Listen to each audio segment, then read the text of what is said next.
नमस्कार, मैं शीतल पी सिंह, सत्यहिंदी.com पर आपका स्वागत है। आज हम एक ऐसे ज़रूरी मुद्दे पर बात आपसे करना चाह रहे हैं, जो एकाएक इस चुनाव के दौरान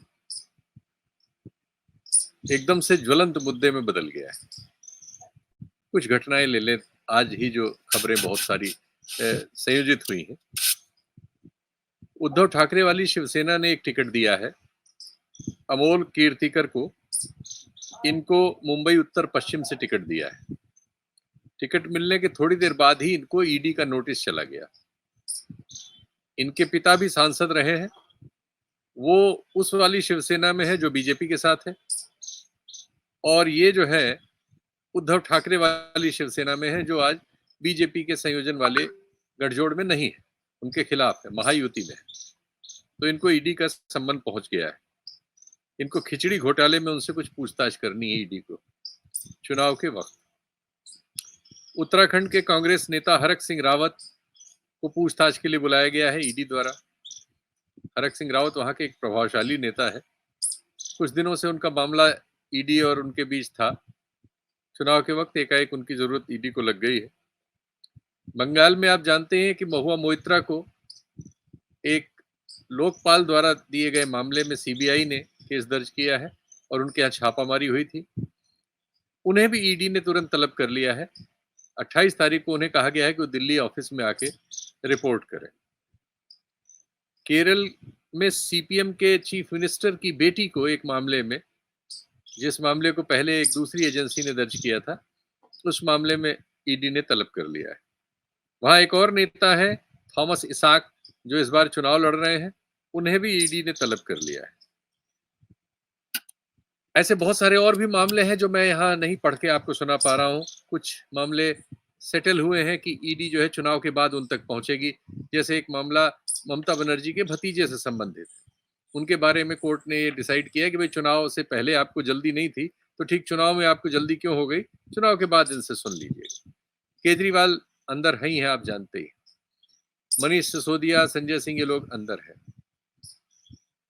हम एक ऐसे वक्त में हैं जब कुछ कानूनों ने एक ऐसी परिस्थिति पैदा कर दी है कि उन एजेंसियों के हाथ, जिन एजेंसियों पर सरकार का सीधा नियंत्रण है और जिनके बारे में ये शिकायत है कि वो जो भी जांच करती हैं उसका 95% तक विपक्ष केंद्रित होता है। इंडियन एक्सप्रेस की एक रिपोर्ट है, स्क्रीन पे आप देखिए।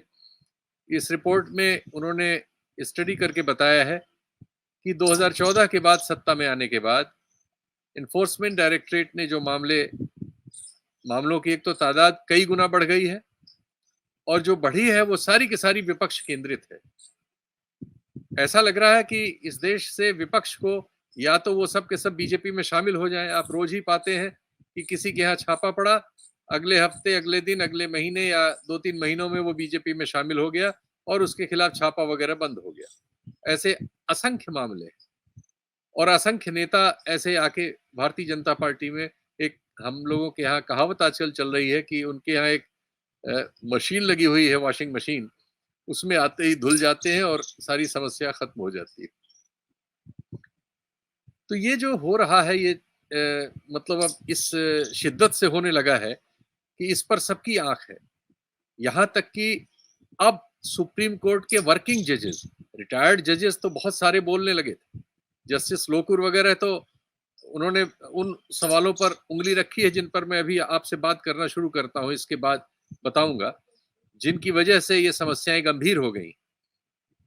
लेकिन जो वर्किंग जजेस हैं, उन्होंने भी उन कानूनों को, जिन कानूनों के तहत ये एजेंसियां किसी को भी निरुद्ध करके लंबे समय तक जेल में सड़ा सकती हैं और जिनको जमानत भी नहीं मिले, ऐसी परिस्थिति उसके सामने रख सकती हैं, ये डर पैदा करने में सफल है।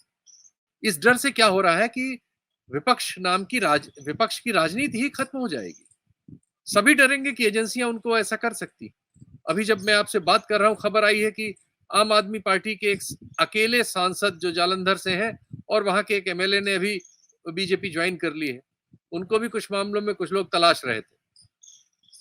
ये जो परिस्थिति हो रही है कि एजेंसियां खदेड़ के लोगों को दूसरे दलों से या तो भाजपा में ला रही हैं और या दूसरे दलों को क्रिपल कर दे रही हैं कि वो इस चुनाव के वक्त भी चुनाव में उनका पार्टिसिपेशन होने की जगह वो अपनी जान बचाते हुए फिरे, अपने ऊपर केस बचाते हुए फिरे, पकड़ लिए जाए तो जमानत कराने, चूंकि कानून ऐसे है कि जमानत इनमें होगी ही नहीं, तो वो एक अजीब परिस्थिति में फंस जाए, जैसी परिस्थिति में आज आप दो दो मुख्यमंत्रियों को और दर्जनों नेताओं को देख रहे हैं।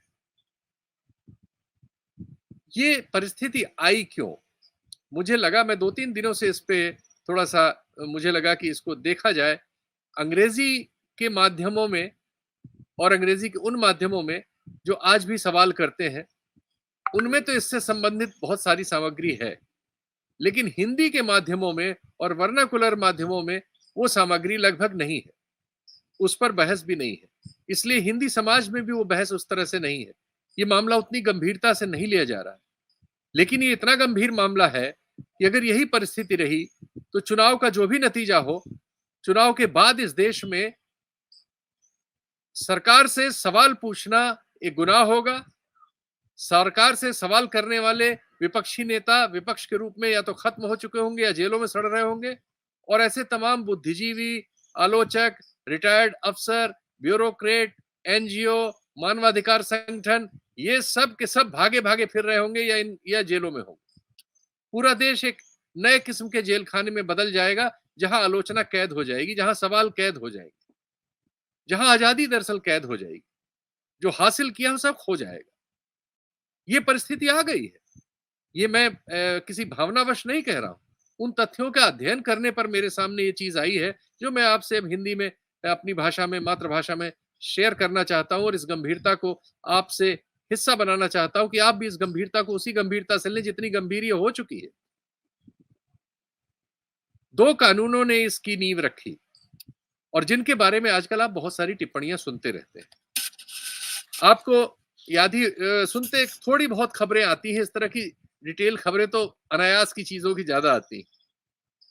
अभी सुप्रीम कोर्ट के वर्किंग जज जस्टिस भुइयां कहिए उनको, उन्होंने पीएमएलए जो एक कानून है जिसका ईडी इस्तेमाल करती है, enforcement directorate, prevention of money laundering act जो है हमारे देश में, उसमें 2019 में जो कुछ परिवर्तन किए गए, उन परिवर्तनों से जो स्थिति पैदा हुई है उससे बहुत सारे सवाल पैदा हुए, और इससे कोर्ट्स भी अब डिस्टर्ब है। लेकिन इनमें सबसे बड़ी बात यह है कि इसमें सुप्रीम कोर्ट के एक फैसले ने इन चीजों को बहुत ज्यादा गंभीर कर दिया है। वैसे इस तरह के कई फैसले हैं कई दूसरे मामलों में भी जिन्होंने स्थिति को गंभीर किया है, और जिन्होंने नागरिकों से उनके अधिकार छीन लिए हैं।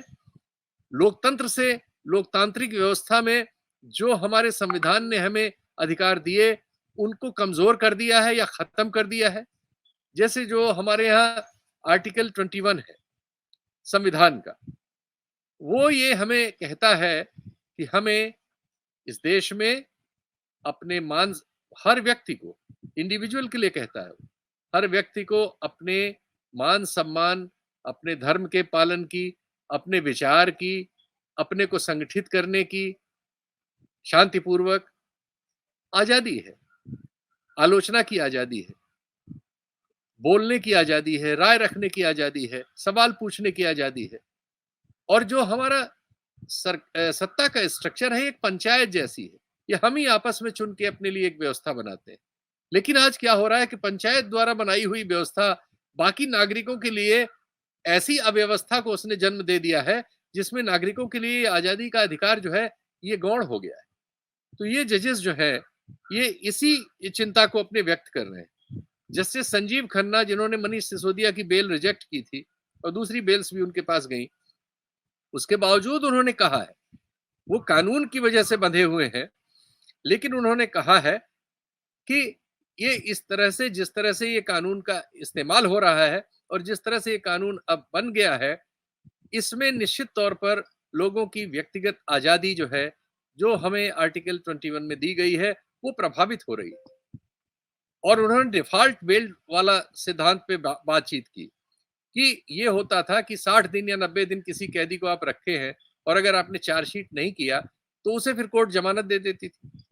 इस केस में क्या हो रहा है कि जो जांच एजेंसी ईडी है, वो हर 90वें दिन या 60 से 90 दिन के बीच एक सप्लीमेंट्री चार्जशीट डाल देती है हर केस में, और इसका कोई अंत नहीं है। 2 पेज की, 3 पेज की सप्लीमेंट्री एक चार्जशीट उन्होंने डाल दी, फिर 90 दिन के लिए हो गया। तो जो जेलों में है इसीलिए 1-1 साल, डेढ़-डेढ़ साल से सड़ रहे हैं। और परिस्थिति ये हो गई है कि जब तक वो ट्रायल नहीं होगा, जो हमारे देश में 20 साल में होगा, अभी कहीं शुरू नहीं हुआ है।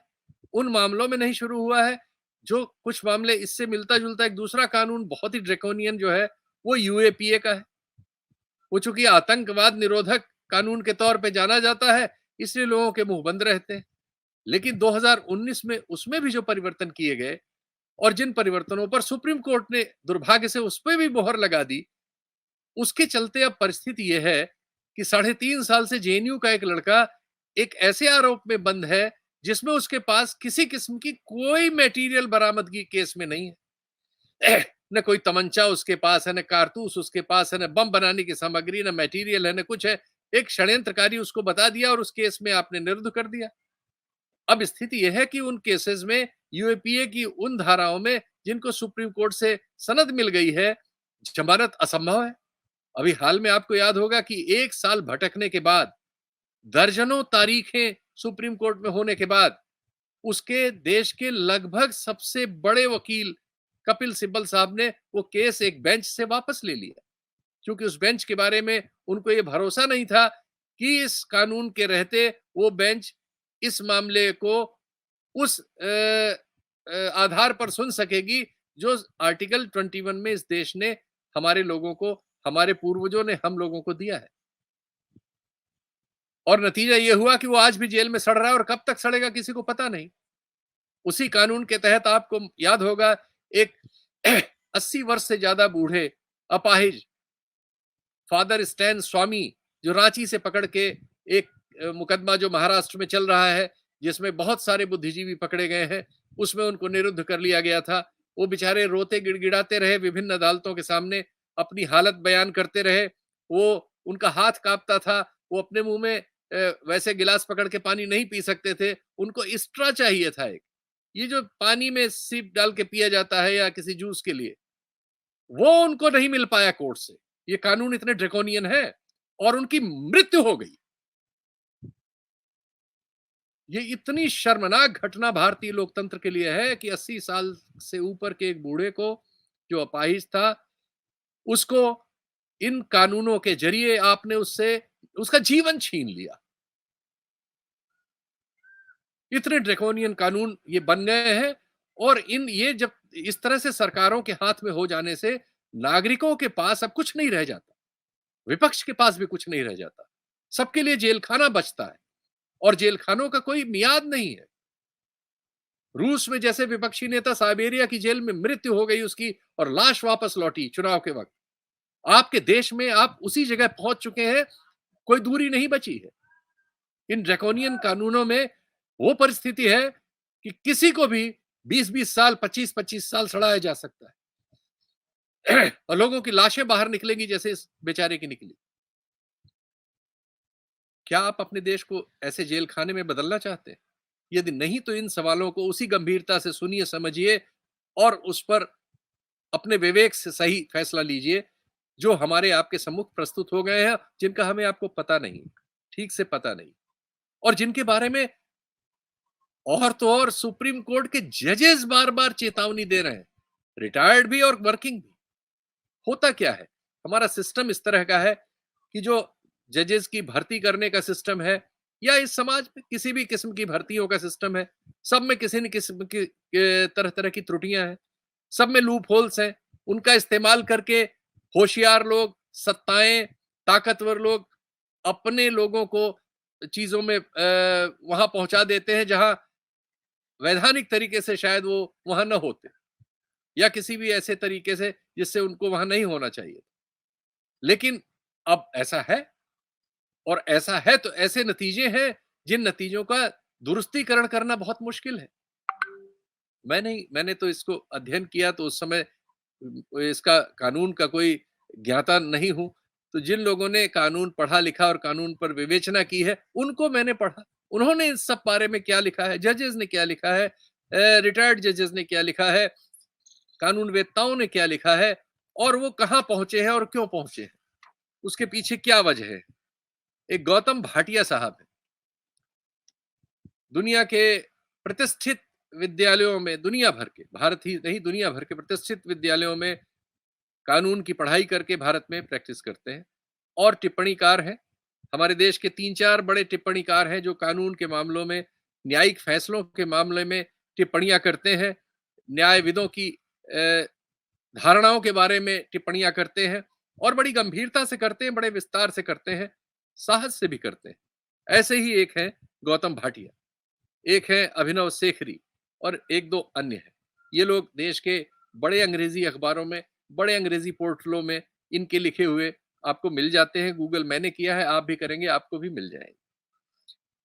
इन्होंने अभी हाल में जो ये 2-3 फैसले आए, जिनसे हमारे देश की न्यायपालिका और न्याय की धारा ही पूरी की पूरी, और इस देश का लोकतंत्र दरअसल, पर्टिकुलरली ये पीएमएलए के कानून में जो 2019 में संशोधन हुआ और जिसके बारे में 2022 के एक फैसले ने ऐसी परिस्थिति पैदा कर दी है, और जो यूएपीए के कानून में भी 2019 में संशोधन हुआ और उसके बारे में भी एक फैसले ने जो परिस्थिति पैदा की है, उनका अध्ययन करके उन्होंने कुछ लिखा है, कुछ नोट्स बनाए, कुछ लिखा, कुछ लेख लिखे, और ऐसे बहुत सारे लोगों ने इस तरह की टिप्पणियां की, चिट्ठियां लिखी। आज बहुत सारे लोग आप देखते हैं चुनाव आयोग को उसको दिए हुए कानून के तहत बहुत सारे फैसलों को लेने के लिए उकसाते हैं या कहते हैं उससे। तो क्यों कहते हैं? उन्हीं कानूनों की रोशनी में जो हमें संविधान द्वारा प्रदत्त है। तो उन्होंने, जैसे एक जस्टिस खानविलकर, अभी आप जानते हैं कि ये जो तीस्ता सीतल, ये जो महुआ मोइत्रा है, महुआ मोइत्रा के खिलाफ जो मुकदमा हुआ है, ये देश में एकाएक आपको पता लगा कि कोई लोकपाल भी है।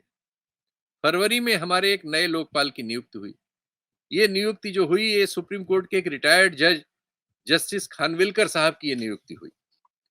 जस्टिस खानविलकर साहब जो हैं, उनके बारे में आया कि ये सन 2000 में हमारे हाई कोर्ट्स में, और हाई कोर्ट से होते हुए फिर सुप्रीम कोर्ट में पहुंचे थे 2016 में। जस्टिस खानविलकर के कुछ फैसलों का, वो अभी रिटायर हुए और हाल में ही उनको लोकपाल बनाया गया, लेकिन उनके दिए हुए कुछ फैसलों से जो हमारे देश में कानूनी स्थिति बनी, उस पर काफी अध्ययन करके ये हमारे पास ये गौतम भाटिया साहब की रिपोर्ट एक है, उसका मैंने अध्ययन किया, उसके बारे में थोड़ा बहुत आपसे चर्चा करता हूं। जितना मैंने समझा, जो मैं समझता हूं कि आपको मैं उसका थोड़ा बहुत अंश बताने की कोशिश करूंगा, समझाना नहीं कहूंगा, मैं बताने की कोशिश करूंगा।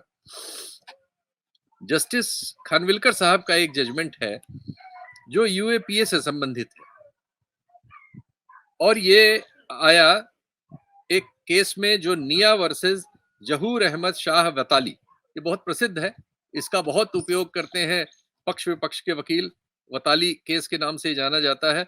इसमें इन्होंने यूएपीए का एक सेक्शन है 43(d)(5), इसका इंटरप्रिटेशन करते हुए जो सरकारी धारणा थी, न सिर्फ उसे मजबूत किया, जो सरकारी प्रस्ताव था न सिर्फ उसे इस फैसले से मजबूत हुआ जिसकी सुनवाई जस्टिस खानविलकर वाली बेंच ने की, और इसके नतीजे में अब परिस्थिति ये बन गई कि आप देख रहे हैं कि यूएपीए में निरुद्ध जो भी है, उसकी जमानत लगभग असंभव है जब तक ट्रायल उसका कंप्लीट नहीं होता, जो अनेक मामलों में शुरू ही नहीं होता सालों, और जब शुरू होता है तो प्रोसेस उसकी बहुत लंबी होती है। तो यानी अगर कोई आदमी इसमें निरुद्ध हो जाएगा तो पूरे चांसेस हैं कि वो 8-10 साल, 15 साल, 20 साल, कितना दिन जेल में सड़ेगा पता नहीं। आपको याद ही होगा, कुछ दिन पहले एक दिल्ली के प्रोफेसर, दिल्ली यूनिवर्सिटी के प्रोफेसर साईं बाबा, वो भी रिलीज हुए हैं 10 साल से ज्यादा जेल काट के, और उनको एक नक्सलवाद से संबंधित केस में यही कानून लगा के निरुद्ध किया गया था।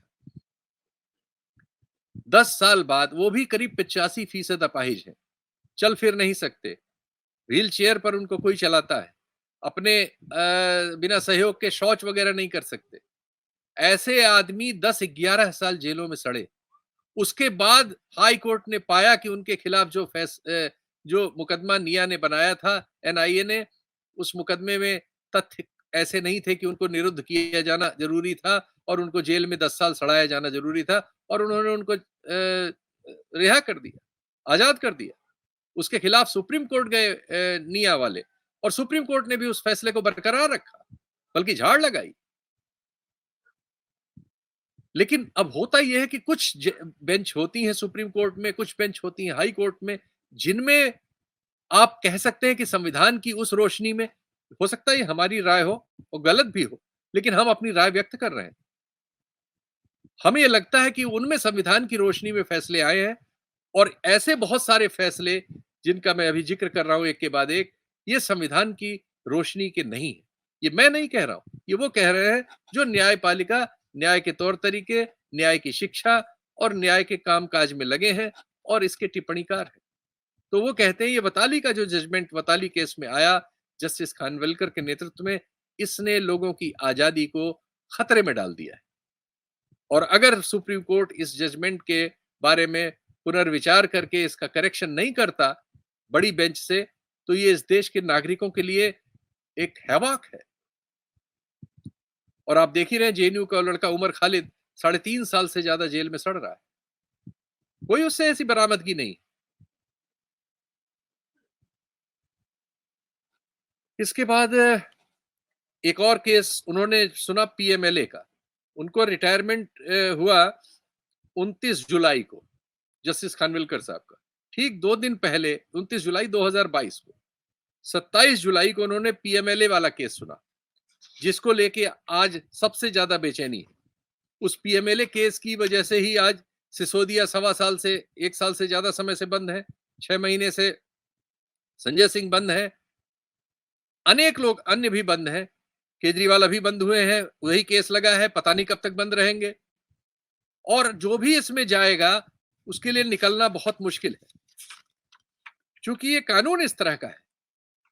इस मामले में ये 2002 में बना था पीएमएलए, 2005 में लागू हुआ पहली बार, फिर संशोधन इसमें कई बार हुए, और उसके बाद 2019 में इसमें वो संशोधन हुआ जिसकी वजह से आज ये कहा जाता है कि पीएमएलए के कानून में अगर किसी को निरुद्ध कर दिया तो उसकी जिंदगी जेल में ही कटनी है, अगर जांच एजेंसी न चाहे। इसमें अगर बहुत बड़ा लगा हुआ, तो वो लोग जो जांच एजेंसी की सहमति से अपने आप को बदल लें, यानी गवाह बन जाए, सरकारी गवाह बन जाए, उनके मनमाफिक बयान दे दें, सिर्फ वो लोग निकल सकते हैं जेल से, वरना सब लोगों को जेल में ही सड़ना है। ये इस कानून का फैसला है। तो इसकी व्याख्या करते हुए, इसका अध्ययन करते हुए गौतम भाटिया ने लिखा कि ये कानून लागू करते समय जस्टिस हमारे खानविलकर साहब की बेंच ने निश्चित तौर पर हमारे संविधान में प्रदत्त उस कायदे को, जो आधारभूत कायदा है, मूलभूत कायदा है, आर्टिकल 21 का, उसकी अवहेलना की है और राज्य को वो अधिकार दे दिए हैं कि राज्य इसके जरिए अपनी मनमानी कर सकता है। और आपको शुरू में जो मैंने एक लिस्ट सुनाई, उसको देख के आपको नहीं लगता कि इसमें मनमानी हो रही है? कि ठीक चुनाव के वक्त सारे विपक्षी दलों के यहां ईडी के तरह तरह के नोटिस जा रहे हैं और छापे पड़ रहे हैं और गिरफ्तारियां हो रही हैं। चुनाव 2 महीने में खत्म हो जाएगा। ये सारे काम 2 महीने बाद किए जा सकते हैं या 2 महीने पहले करके खत्म कर लिए जा सकते थे। ठीक चुनाव के वक्त क्यों हो रहे हैं? तो ये बताता है कि ये इन चीजों का दुरुपयोग हो सकता है, और इस मामले में ये नजर आ रहा है कि ये हो रहा है। अब उनका एक अन्य केस है जो उन्होंने अप्रैल 2022 में, हमारे जो एनजीओज होते हैं, बहुत सारे मानवाधिकार के बहुत सारे एनजीओज होते हैं, बहुत सारे अध्ययनों के एनजीओज होते हैं, गलत भी होंगे, मैं नहीं कहता, कोई भी चीज में गलती हो सकती है। जब कानून में गलती हो सकती है, कानून के पालन में हो सकती है, जजेस के फैसलों में हो सकती है, जजेस के कंडक्ट में हो सकती है, तो इसमें भी गलती हो सकती है, होगी। लेकिन किसी गलती का इलाज किसी चीज को समाप्त कर देना होता है। सरकार के पक्ष में। सवाल सिर्फ ये है कि ये जो फैसले हैं एक के बाद एक, ये सब के सब सरकार के दावे का समर्थन करते हैं, सरकार के पक्ष का समर्थन करते हैं।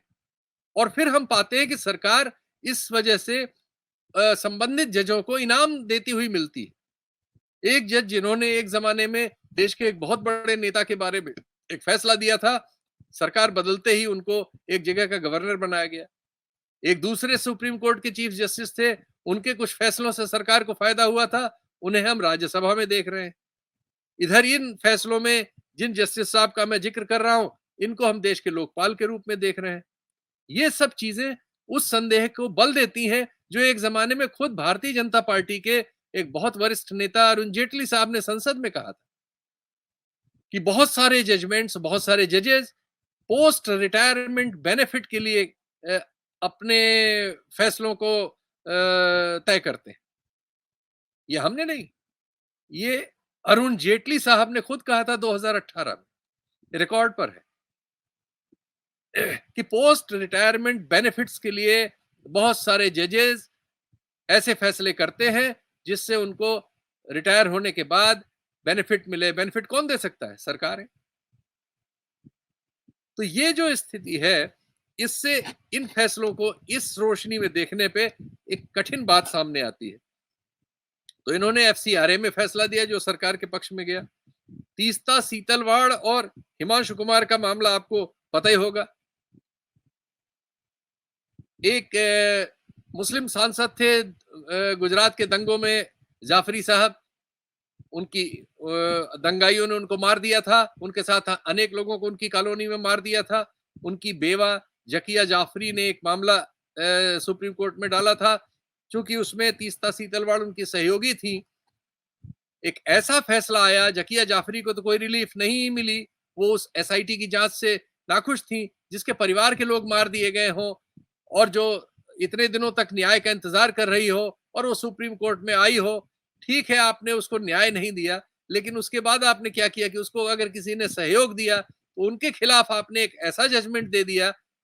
एक आर्टिकल 32 दिया हुआ है हमारे संविधान में, आर्टिकल 32, जिसके बारे में अंबेडकर साहब ने कहा था कि हमारे संविधान की ये दिल है और आत्मा है, ये हृदय है और आत्मा है, हार्ट एंड सोल है ये आर्टिकल 32।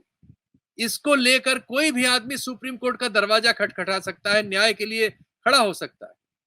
और इस पर फैसला करते हुए दो मामलों में दो लोग थे। एक मामले में तीस्ता सीतलवाड़ थी, दूसरे मामला है छत्तीसगढ़ के कुछ आदिवासियों को मार दिए जाने पर के मामले में एक हिमांशु कुमार नाम के एक सामाजिक कार्यकर्ता है, उनका 2009 का मामला था। दोनों मामलों में खानविलकर साहब की बेंच ने जो फैसले दिए, उससे तीस्ता सीतलवाड़ तो खुद जेल में चली गई। वो एक बूढ़ी महिला को न्याय दिलाने की लड़ाई लड़ रही थी। इस फैसले के आते ही कुछ घंटों के भीतर गुजरात सरकार ने उनको पकड़ के जेल में ठूंस दिया। बड़ी मुश्किल से उनको जमानत मिली। और हिमांशु कुमार पर कुछ आदिवासियों को पुलिस द्वारा झूठी मुठभेड़ दिखा के मार दिए जाने के एक मामले को उठाने के जुर्म में 5 लाख रुपए का जुर्माना किया गया। आप बताइए, अब कौन सुप्रीम कोर्ट का दरवाजा खटखटाएगा न्याय के लिए, जो अंबेडकर साहब आर्टिकल 32 हमें दे गए हैं और जिसको उन्होंने हृदय और आत्मा कहा है। उस हृदय और आत्मा से कौन जाएगा सुप्रीम कोर्ट का दरवाजा खटखटाने, अगर उसे जेल जाना पड़ेगा इस जुर्म ये गुनाह करने के लिए, इसको गुनाह माना जाएगा 77-78 साल बाद इस देश में। ये इस फैसले से जन्मा। ये भी फैसला जस्टिस साहब का था। सबसे खराब उनका एक फैसला जिसे कहा गया, खराब इन लोगों ने कहा है जो लेखक हैं, मैं उनके शब्द दे रहा हूं, मेरा नहीं, और जिन्हें जुडिशियल उसमें कहा गया कि ये समझ से परे है, वो था उनका साबरीमाला केस में नवंबर 2018 में एक फैसला आया। साबरीमाला एक मंदिर है जिसमें स्त्रियों के जाने पे पाबंदी रही, आप जानते हैं। उसमें स्त्रियों के अधिकार लड़ने वाली कुछ लोगों ने मुकदमा किया था, सुप्रीम कोर्ट में वो मामला था। सुप्रीम कोर्ट ने एक जजमेंट दिया जिसमें स्त्रियों को वहां जाने के लिए अधिकार दिया गया। वो जजमेंट 2-1 से हुआ था। उसमें उस समय की चीफ जस्टिस थे, तो एक जज उसमें खिलाफ थी, एक महिला थी, इंदु मेहरोत्रा जज जस्टिस, और बाकी 2 लोग जो थे उसके पक्ष में थे, तो वो आदेश हो गया। उसके खिलाफ एक रिव्यू पिटीशन फाइल हुई, 1 डेढ़ साल बाद वो सुना गया। अब यहां अचरज आता है, जिन 2 जजेस ने इस बारे में फैसला किया था, नहीं, पहला जो जजमेंट था वो शायद 4-1 से था। 5 कॉन्स्टिट्यूशनल बेंच थी, सॉरी, कॉन्स्टिट्यूशनल बेंच थी, 4-1 से ये फैसला था। उन 4 जजेस में खानविलकर साहब भी शामिल थे, जिन्होंने ये फैसला दिया था कि स्त्रियों को वहां जाने का अधिकार दिया जाना चाहिए। और 1 साल बाद इस मामले का जब रिव्यू होता है, तो अकेले खानविलकर साहब, उस समय चीफ जस्टिस बदल गए, दूसरे चीफ जस्टिस आ गए बेंच में, थोड़ा परिवर्तन हुआ, लेकिन खानविलकर साहब थे, अन्य जजेस भी थे। जो एक जिन्होंने विरोध किया था वो अपने विरोध पर रही अकेली, लेकिन एक जज थे जिन्होंने पाला बदल के ये कह दिया कि इसको और बड़ी बेंच में सुनवाई के लिए भेजा जाए। यानी जो उन्होंने 1 साल पहले खुद फैसला दिया था, अपनी उस राय से वो 1 साल बाद खुद ही बदल गए। ऐसा जुडिशियल हिस्ट्री में औसतन नहीं मिलता, लेकिन खानविलकर साहब ने ऐसा किया, और इस वजह से वो मामला अब कानून की अंधेरी गुफाओं में लंबित है, जैसे बहुत सारे ऐसे मामले लंबित हैं।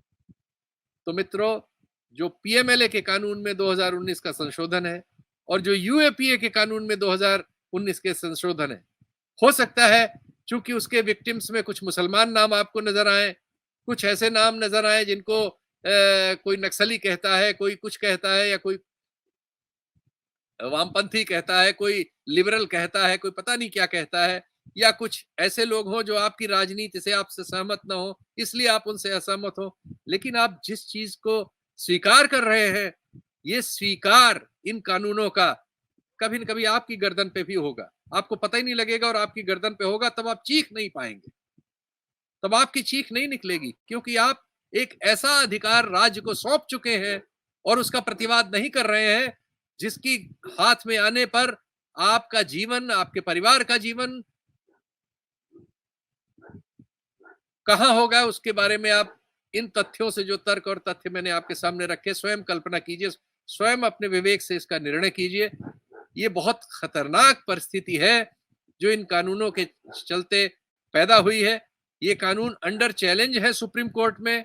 हमें उम्मीद कर कि एक किरण है उसमें, पता नहीं कि शायद कभी जब उनकी सुनवाई हो बड़ी बेंच से, तब शायद इनको करेक्ट किया जाए। लेकिन जब तक ये करेक्ट होगा, तब तक जो लोग इस जुल्म के शिकार हैं, और तब तक जो और जुल्म किए जाएंगे और तमाम लोगों पर, वो सब के गुनहगार में हम सब साझा होंगे अगर हम इसका प्रतिवाद नहीं करते। और अगर ये चीज कायम रह गई, अगर दोनों में लगा हुआ है, ऐसा भी हो सकता है कि वो जो फैसला है वो बदल जाए, और ऐसा भी हो सकता है वो फैसला कायम रहे। और अगर कायम रहा, तो आपने अपने सरकार के हाथ में अपनी गर्दन दे दी है, और सिर्फ उसका इंतजार है कि किस दिन वो रस्सी खींचेंगे और आप उस तख्ते के नीचे होंगे जिस तख्ते में आप दूसरे को इस समय खड़ा देखकर ताली बजा रहे हैं या मन में खुश है। ये बहुत ही ड्रैकोनियन कानून है और ये बहुत जरूरी था, लेकिन दुर्भाग्य से हमारे यहाँ भाषाओं के अंतर से ज्ञान का भी अंतर है, सूचनाओं का अंतर है, सूचनाओं की क्वालिटी का अंतर है, समझबूझ का अंतर हो जाता है। अंग्रेजी में ये सब चीजें उपलब्ध हैं, वहां ये बहस है, कानून की भाषा भी अंग्रेजी है ऊपर तो, लेकिन दुर्भाग्य से नीचे हमारे जो हिंदी महासागर है या वर्नाकुलर महासागर है, उस तक बहुत चीजें नहीं जाती, इतनी डिटेल में नहीं जाती, इतने खतरे को इस तरह से बताते हुए नहीं जाती, इसलिए हम उनसे अनभिज्ञ रहते हैं। लेकिन अनभिज्ञता की कीमत बहुत बड़ी है, हम चुका नहीं पाएंगे। इतना ही, फिर हाजिर होऊंगा। नमस्कार।